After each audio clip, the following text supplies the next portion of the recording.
todas, uma alegria muito grande estar aqui com vocês. Depois dessa saudação da Carla aí, fica mais difícil a gente começar a falar, né?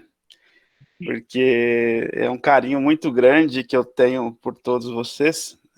Eu tenho o prazer de estar convivendo com vocês desde a época que fui aluno do Cefep e que eu tive a oportunidade de conhecer o César Sanson, né, quando ele foi meu professor, depois o Rubens Pita, que estudou comigo, que está aqui, e depois eu tive a grata surpresa de ser convidado para ser um dos assessores que trabalham no campo da formação lá no Cefep, e tive a oportunidade com isso de conhecer alguns de vocês aqui, o Rogério, a Franciele, a Carla.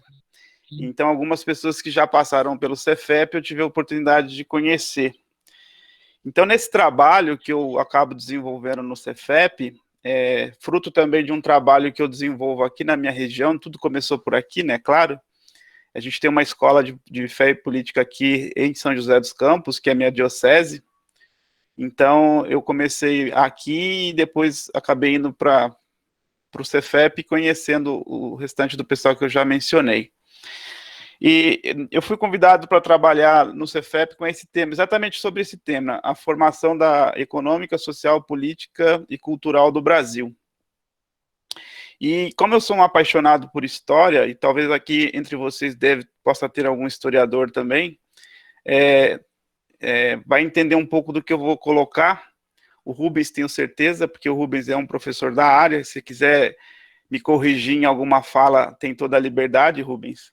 E a gente é companheiro aí de mesma disciplina, então fique à vontade. Só queria iniciar falando que eu não tenho aqui a pretensão de falar de um tema tão importante como esse, num espaço reduzido de tempo, mas apenas dar algumas contribuições sobre esse tema para que a gente possa entender por que ele é tão importante. E o Cefep, quando faz o seu curso, quem estuda lá no Cefep, ele tem a experiência de fazer o curso de forma presencial e à distância.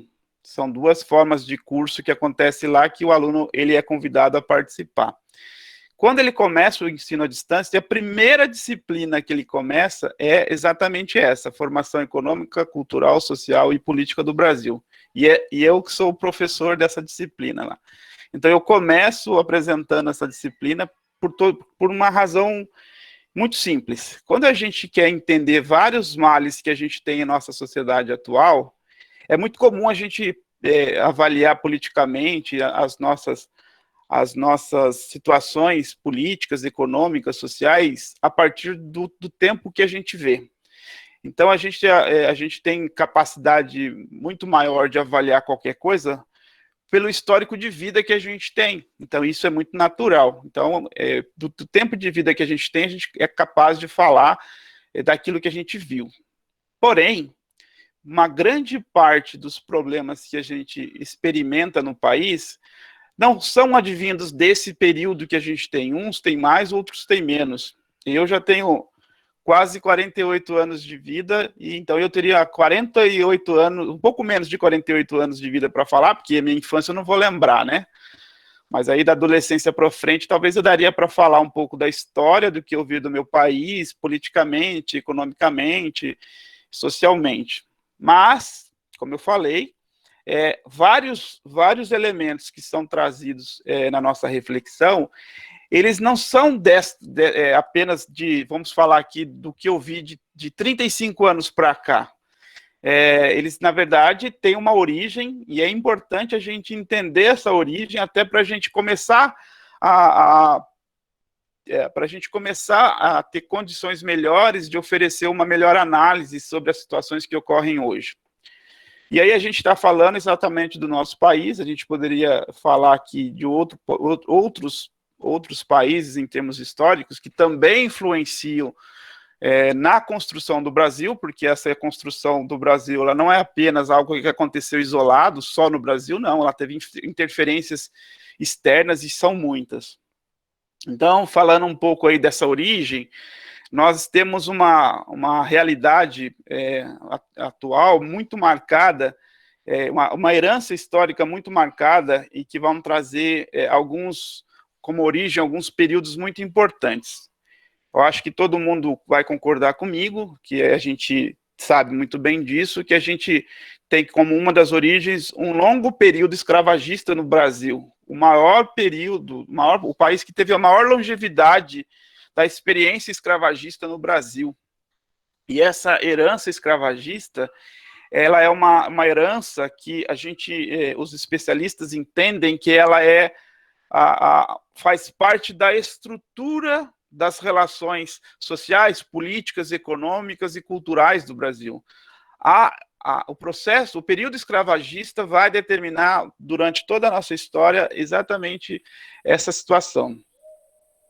A gente vai falar um pouco mais especificamente desse processo, o que isso representa nesses aspectos políticos, econômicos, sociais, um pouco mais para frente. A gente também tem como origem um sistema político totalmente oligárquico e patrimonial. Oligárquico que vem das elites, das pessoas de posse. Então, um sistema político todo constituído ao longo do seu período histórico, em todos eles, através dessas duas características, um período oligárquico e pessoas de posse.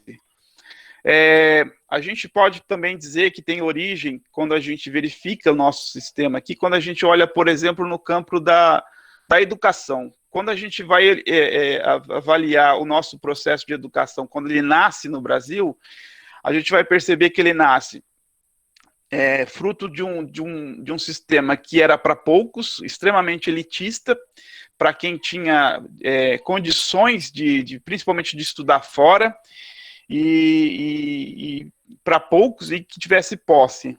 E também um sistema de ensino extremamente autoritário, onde a figura do professor, durante muito tempo, foi vista como aquela pessoa que ensinava através da autoridade, muitas vezes até através de agressões físicas, como várias pessoas nos relatam hoje como foi educado. Eu mesmo passei por essa experiência de ter estudando com professores extremamente autoritários, porque também estudei uma época durante o regime militar e sei exatamente como que foi esse período.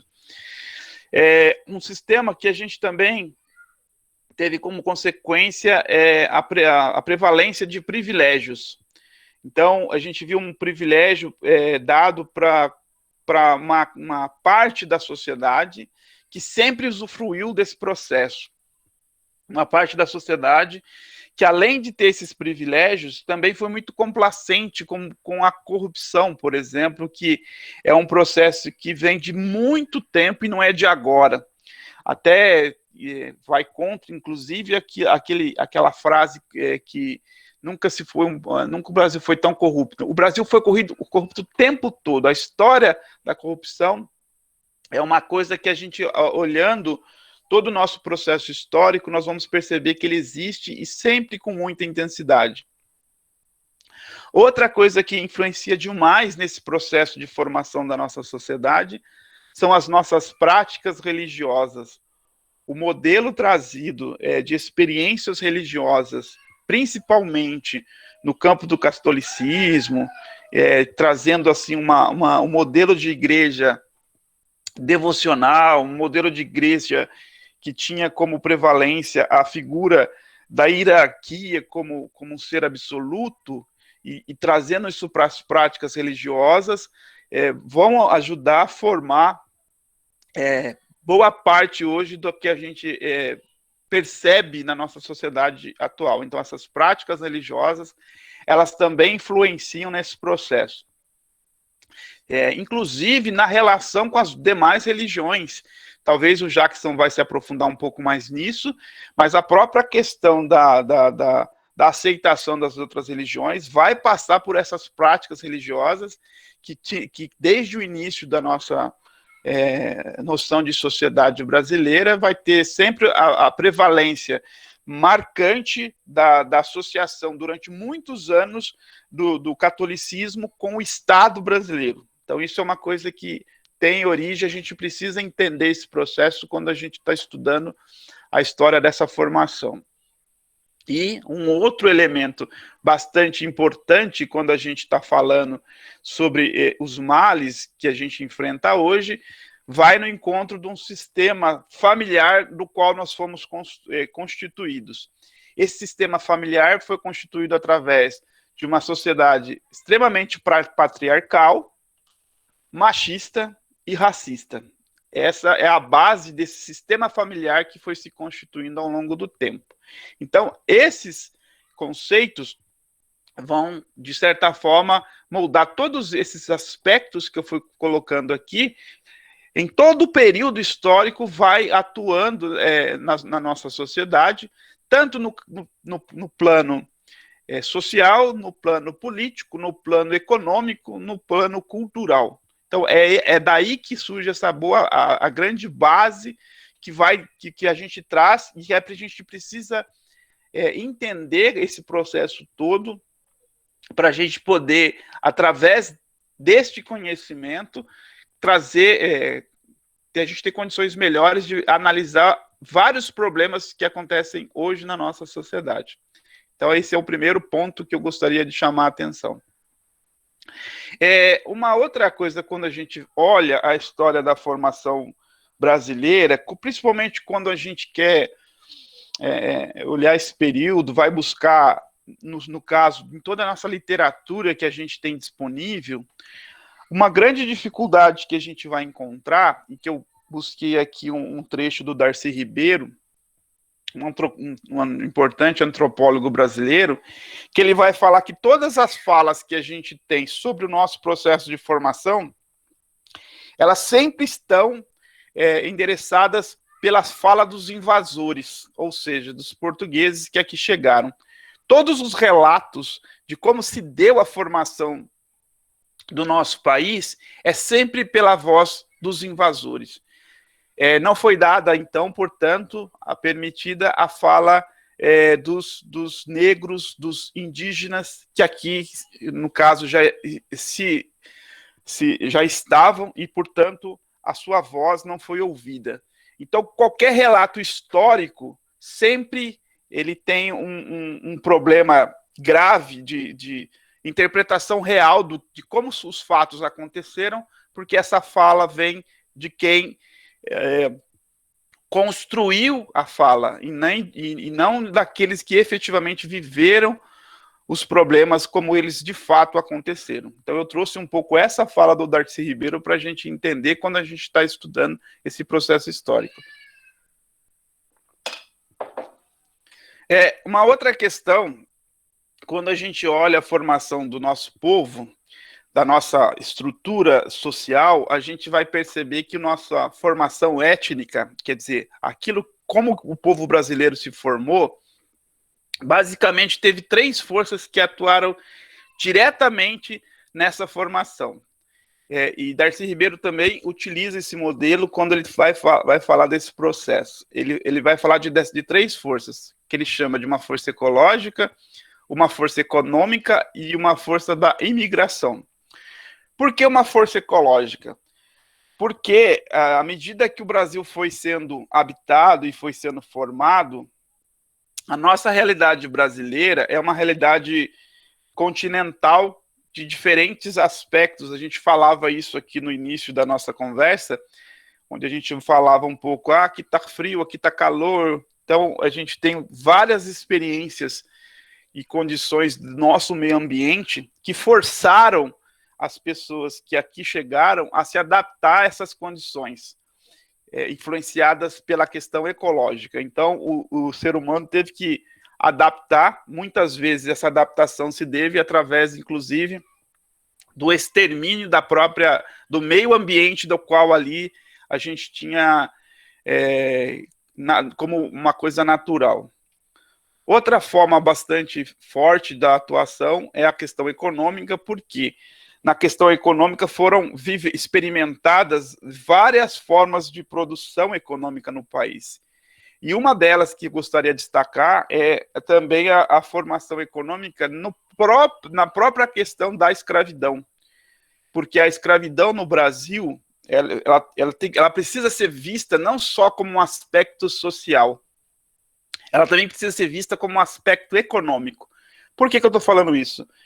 Porque a escravidão, ela foi um negócio extremamente lucrativo para quem pôde usufruir desse processo. Para a gente poder ter esse processo ele só foi, a escravidão só foi possível porque o sistema no qual foi desenvolvido a chegada dos escravos negros para o Brasil foi por conta da expansão marítima, que os portugueses viraram especialistas nesse assunto, e, portanto, com essa expansão marítima, foi possível trazer pessoas do continente africano para a América, e mais fortemente no Brasil. E todo esse sistema criado para desenvolver esse fluxo de pessoas escravizadas da África para a América envolvia um grande instrumento econômico, que era desde a captação de recursos de pessoas que tinham capital para investir no deslocamento dos navios que faziam essa travessia do Atlântico, e era uma coisa não era uma coisa barata. E detalhe, para a gente poder ter uma coisa, vamos dizer assim, para baratear os custos, era preciso você trazer mão de obra escrava da África, mas ao mesmo tempo levar alguma coisa, que é o que eu sou da área de logística, trabalhei muitos anos nessa área, o que a gente chama de logística reversa, né? O navio não podia voltar vazio, então ele tinha que voltar com alguma coisa. Então, como que foi possível gerar a economia desse mercado da escravidão? Trazia-se pessoas e levava para o Brasil, depois levou cana-de-açúcar e depois levou ouro e café. Então, você vinha com escravizados da África e levava produtos para a Europa, fazendo com que esse ciclo econômico se fechasse e, com isso, barateasse os custos na questão do transporte. Este é um aspecto. Um outro aspecto, que talvez o Jackson vá entrar um pouco mais, é que esse processo não é um processo simples de, tinham pessoas escravizadas vindo para o Brasil. Existiam figuras que a gente está acostumado hoje a ver, os atravessadores, os piratas, que faziam, entravam nesse mercado como forma de também atuar. Por exemplo, quando os escravos chegavam para o Brasil, eles vinham basicamente para trabalhar na agricultura, né? Só que existiam pessoas que tinham capital e corriam na frente, compravam esses escravos quando chegavam no Brasil e revendiam para os fazendeiros. Então esse também é um processo econômico que precisa ser destacado, ou seja, é um processo que fazia com que o preço do escravo fosse uma mercadoria cada vez mais valiosa, e que através desse processo foi gerando economias paralelas, que a gente chama de os aproveitadores, os atravessadores desse processo. Então era toda uma cadeia que se reuniu em torno da escravidão. E o último ponto que a gente vai tratar um pouco mais à frente, a questão dessa escravidão. E o último ponto que o Darcy Ribeiro coloca como uma força atuante na formação ética do Brasil é a questão da imigração, que não acontece apenas com os escravos trazidos da África, mas também com a chegada dos europeus no Brasil, primeiramente com os portugueses, é claro, que foram os colonizadores, mas depois, por volta do século XVIII, a chegada dos europeus vindos da Itália, da Alemanha, da Polônia, que vieram para o Brasil substituir a mão de obra escrava que estava em fim de ser permitida no mundo. Então, esses europeus chegam ao Brasil. Também chegam ao Brasil árabes, japoneses, e vai formando essa sociedade que é a cara do Brasil hoje. Quer dizer, essa sociedade que a gente conhece bem, que a gente sabe como o Brasil é um país extremamente multicultural quando se fala da relação dos povos. que essa é a grande base do nosso país. Importante dizer que quando a gente olha esse nosso processo de formação, como eu já falei da questão escravocrata, ele também se baseia num processo da agricultura, muito forte na questão da agricultura, porque a Portugal não se concentrou aqui de transformar esse país num país que se desenvolvesse economicamente como na Europa. Ele se baseou basicamente naquilo que era mais rentável à época, que era primeiramente o pau-brasil e depois a cana-de-açúcar. É o primeiro sistema, que aí vai organizar a sociedade da época através do meio rural, dando ali o começo da nossa sociedade aristocrata colonial, que dominava isso, e que formou o que a gente hoje atribui a mesma bancada ruralista forte que a gente tem hoje no Congresso. Quando a gente olha o aspecto histórico, nós vamos ver que esse modelo vem desde o processo de colonização do Brasil. É um processo que a elite agrária brasileira sempre esteve presente, com muita força, sempre com muita força. Em todos os períodos históricos políticos, a elite agrária brasileira sempre demonstrou sua força. Outra questão fundamental quando a gente trata, e eu tratei disso no início, que eu queria chamar a atenção, é o papel de como a sociedade brasileira é constituída através de alguns conceitos que misturam a questão social e a questão religiosa. E dentro das questões religiosas, eu queria chamar a atenção para a formação da família. A família que a gente está acostumado a ver hoje, ela foi a essência do modelo colonizador brasileiro. A família constituída na origem do país foi uma família que ela era a unidade produtiva, era ela que desbravava o solo, que instalava as fazendas, que explorava através, claro, da mão de obra nativa e depois dos escravos que aqui chegaram.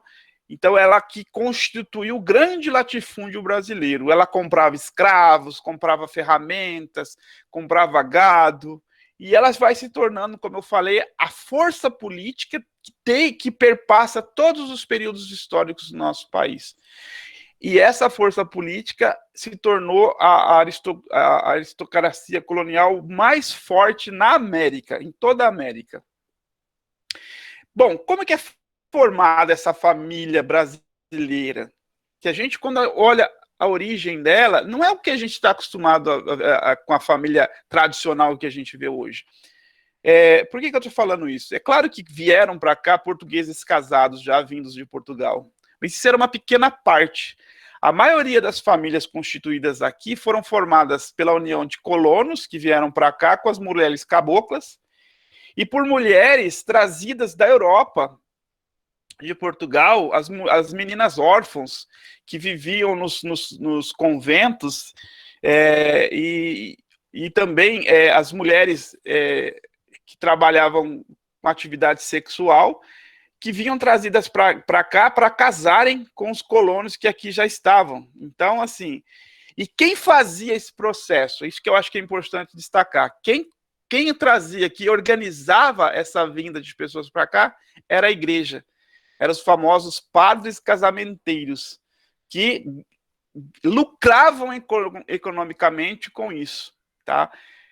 Mostrando a grande influência que a igreja sempre teve, tanto no processo de formação política, mas também como o papel que ela tinha no Estado, porque era uma força muito grande o papel da Igreja Católica e do Estado brasileiro. E aí a gente vai ver que o Brasil se forma sem se preocupar muito com essa pureza das raças. Ele não se preocupou se o colono estava se envolvendo com a cabocla, se ele estava se envolvendo com uma profissional do sexo, nada disso. Não importava isso para ele. O importava é que tinha uma família constituída e abençoada por Deus, porque o padre casamenteiro celebrou aquela união. Então isso era o mais importante.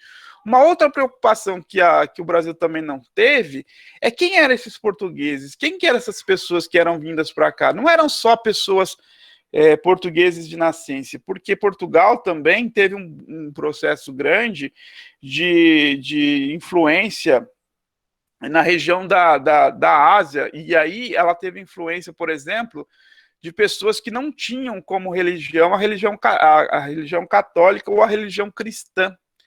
Então ela teve muita influência em regiões e atuou na África, isso também era muito comum, com religiões onde a fé professada era o islamismo. E essas pessoas que foram colonizar essas regiões, depois que Portugal domina essa região, ela por conta do contato com a força da Igreja Católica, obriga essas pessoas a se tornarem católicas. E quando essas pessoas têm a oportunidade de vir para o Brasil, elas só podem ter direito a um pedaço de chão, um pedaço de terra, se elas forem declaradas católicas. Ou seja, o catolicismo foi o cimento da unidade da força política do Brasil. Então eu gostaria de chamar a atenção nesse sentido. Essas são algumas falas que eu trouxe para vocês, que eu não quis entrar bem na questão do mito da democracia racial, porque acho que o Jackson vai entrar mais profundo nesse tema, que eu quis deixar um pouco nessa perspectiva. Eu acho que quanto tempo que eu ainda tenho, ou você já passou, Carla? Encerrou agora. Tá, então eu vou deixar para a gente bater qualquer papo mais para frente, mas eu quis só trazer esses elementos, porque não seria possível falar de todo o processo aqui, então foi só para a gente dar algum gostinho aí para abrir as discussões. Obrigado. Não é possível crer que tudo é fácil, há muita força que produz a morte, gerando dor, tristeza e desolação. É necessário unir o cordão. Por isso